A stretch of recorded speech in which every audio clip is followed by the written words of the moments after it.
Kalimutan niyo noon nakaraan. Kasi nagsisisi naman siya eh. Paano niyo mapapatunayan na nagsisisi na siya?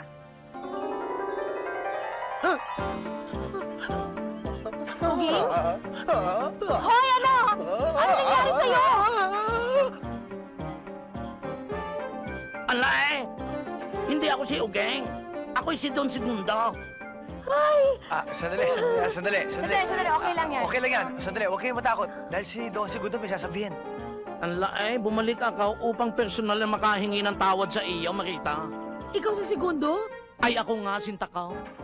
Ikaw ba talaga si Segundo? Paano ako makakasigurong ikaw nga si Segundo? Are, gusto mo gan sabihin ko pa sa iyo may nunal ka sa dalawang balahibo? Ano nal ba yun? Nakala ko dwarfs. Aray, Ikaw nga si Segundo. ay, ako nga, Sintakaw. Walang iya! Teka lang. Sinungaling!